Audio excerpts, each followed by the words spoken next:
Welcome again. Yes, chat. Welcome to the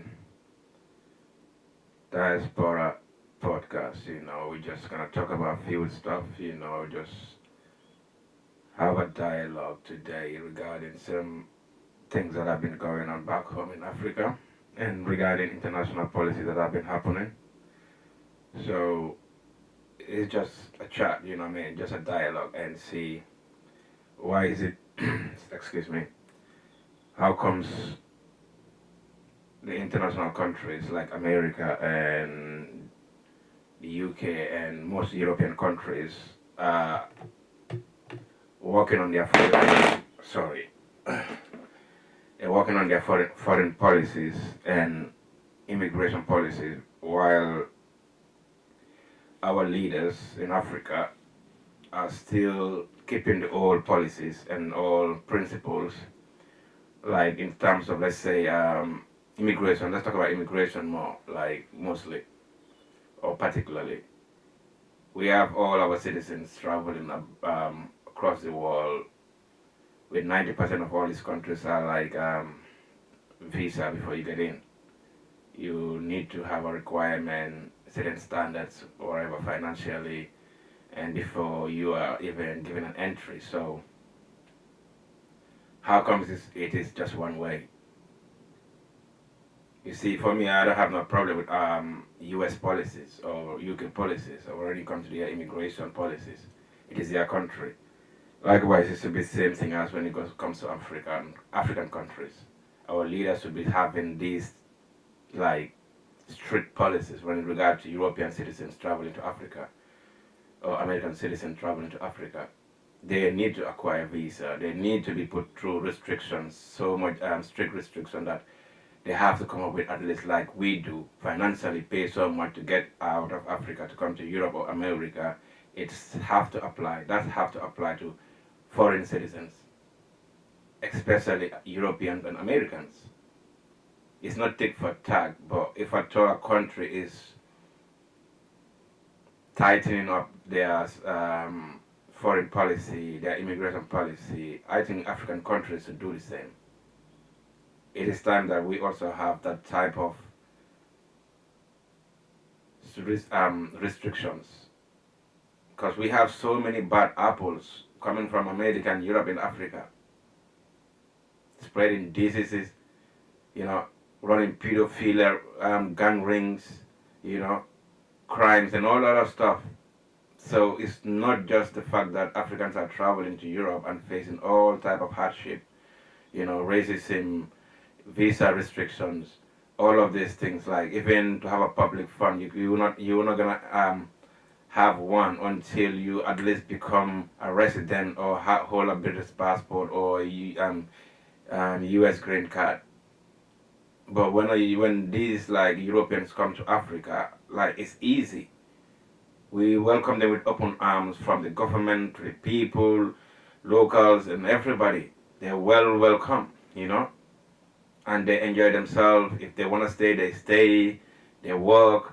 All of these things. Some of them come without even proper qualification, but because of what they're from Europe, I don't blame them for that. I blame Africa, and I blame the countries, and I blame the government for allowing these things to happen. Because at the end of the day, we can go through so much to come to Europe and pay so much, and when it comes to the opposite side, it's just buying a ticket and fly. You just buy a ticket and fly. You know what I'm saying? Most of them, they would budget probably a whole year, 2 years before they come. You know what I mean? And when they come with, let's say, £1,000, £2,000, that's a lot of money for a 2 week holiday, 3 weeks holiday. So they're gonna come off us or look as these people are rich people. Most of them are super poor people. You know what I'm saying? Really, really poor. You get me? Managing life out here. So if at all foreign governments are saying they want only the brightest only from Africa, the well established, the skilled work, whatever it is, basically they only want the best of us. So we also should have only the best of them coming to Africa. Period. You know what I'm saying? We have to have restrictions. We have to have strict restrictions regarding immigration too. And For the life of me, I don't understand what's going on with our leaders right now. Because at this point, you have,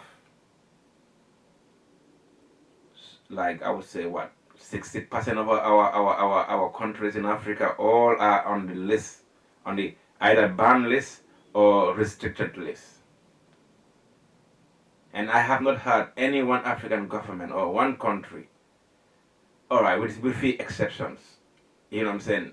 The Burkina Faso, you know, we know why they're on the list, you know what I mean? Even Gambia is on the list, on a partial list. Can you imagine?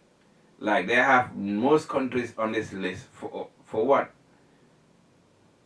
But fair enough, they don't want anybody and everybody from these countries, or especially African countries, to step in their country. Fair play. We Africans also should do the same. You know what I'm saying? We should do the same. We should have a stand and say, you know what, also, you come into our countries, you need this, you need that, you need that. And we make it very tough. We make it really, really, really tough. You know what I mean? Not like how it is. You just buy, because you have a green card or you have a brown book, now it's a blue book, you just buy a ticket and fly. No visa. What's that about? 2026? And we are out here paying so much thousands of in their currency just to attain a residency or a visa or even citizenship. I don't blame them for that, because at the end of the day, it is we that want to have that, based on the financial situation of the world is right now. It's a global situation. It's not just an African situation or European situation. Human beings are free to move about. You want to migrate, you migrate. You know what I'm saying? Move about. It's a free world. But at the end of the day, if foreign countries are doing what's best for their countries, it's about time African leaders and African countries do the same. So salute to Ibrahim Traore, salute to the Sahel region. They're doing their part, you know what I'm saying? Making tough restrictions that are making sure their countries are the ones going to be developing and benefiting. You know what I'm saying? Not following the old guard, not following the old, policies that kept Africa like as like a secondary or somebody not even we're not even partners, man. We're not even partners, and we provide so much to the world. You know what I'm saying? We are not even looked at as partners, equal partners. It's like somebody that just can walk all over, ask whatever, do whatever, and guess what? Our leader's gonna just sit down there and say yeah and accept, and turn around and go to the World Bank and ask for some stupid loans again. Yo, it's crazy, yo. Like this, I don't know. I'm not gonna say most of them, but it looks like most of our African leaders don't have financial literature or understanding of this financial capitalist time we are in. The World Bank is not gonna give none of us, even the normal banks in town, will not give you a loan if you don't have something to pay back for it. You must have some type of leverage that they know that, yeah, at the end of the day, if you can't pay it, they can take this and take that to get their money back.